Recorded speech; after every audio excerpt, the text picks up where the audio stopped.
Hello everyone, this is once again Jacob John and today with me is Ruth Matthew. Together we are going to enact another role play, OET 2.0 Speaking Subtest. In this role play, Ruth is going to enact as a district nurse and I'm going to be the patient who needs a couple of information regarding his health.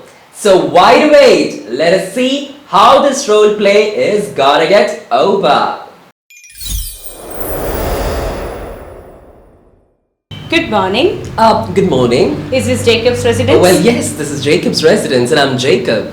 Okay, Jacob, is this the right time to speak to you? Well, yes, of course, it's the right time to speak to me. By the way, can I know who you are? My name is Rachel and I am the district nurse, and your GP has asked me to come and talk to you regarding your blood test report and your insulin administration. Yes, I do remember. The GP gave me a call, so one of the nurses will be visiting me. Oh, why are you standing outside? Please do come in. Thank you. All right.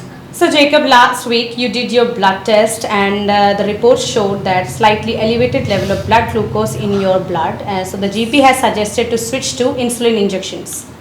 Oh, all right. He just gave me a little bit of, a knack. He told me he will be switching me on to insulin injections.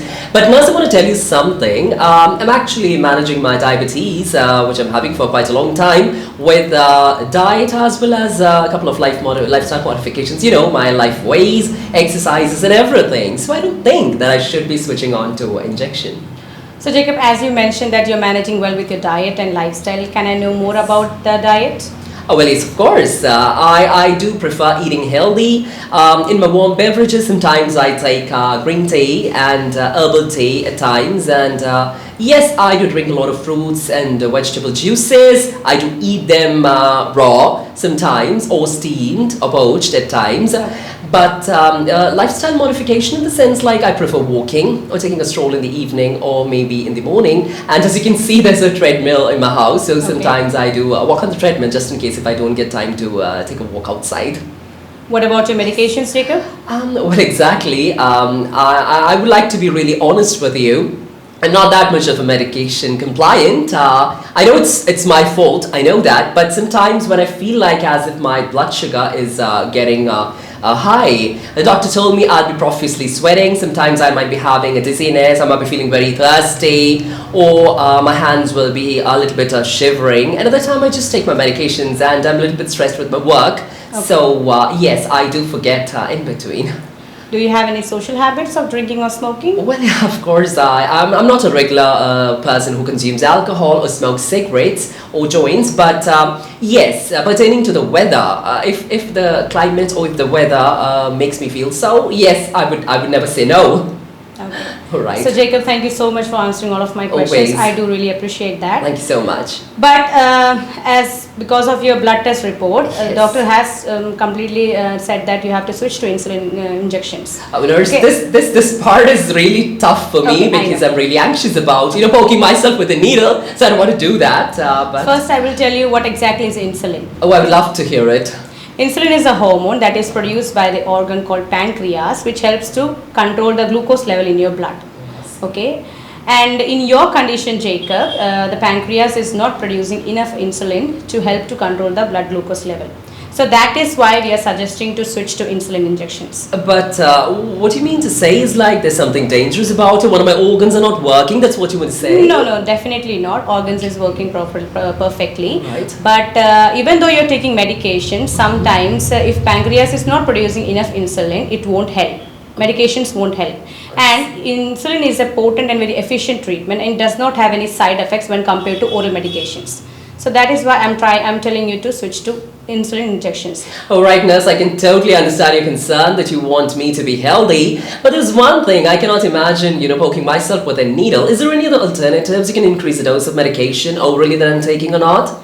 Jacob, it won't help. Like I mentioned you before, that pancreas has to produce enough insulin in order to help the medications. Yes. Okay? Yes. So that is why I'm asking you to take insulin. Right, but I have no idea how to do it. Don't worry, I will give you the correct guidance on how to inject insulin. Oh, that'd be lovely.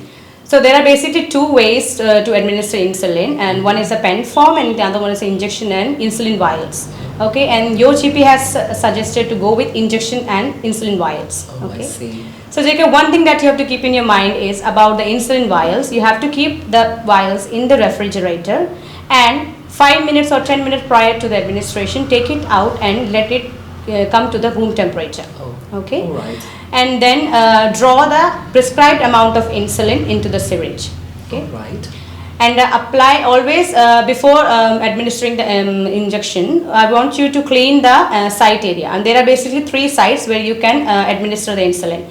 One is the biceps, another one is around the around the umbilicus, and around my stomach, navel, around it. Yes, all right. And in the thighs.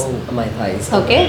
So before administering the insulin, I want you to clean the area with the alcohol swab, and then pinch that particular area, and at 90-degree angle insert the insulin injections in the 90-degree angle, and then push the insulin slowly into the site. Right, the thought of injecting myself is actually making me more nervous and anxious. So could you please tell me, is there any other alternative, just in case I can let anybody else give me? Yes, there is. If a family member or friend who is related to this medical field, they can come and help you if you are finding it difficult. Initially, I might be. Okay. And right after the administration, do not rub the area, because it might lead to some oozing out of blood, or it might lead to a hypoglycemic condition, where because rubbing the area can lead to insulin to get absorbed readily, and which will lead to the hypoglycemic condition. Okay. And do you have any other concerns? No, I don't have any other concerns.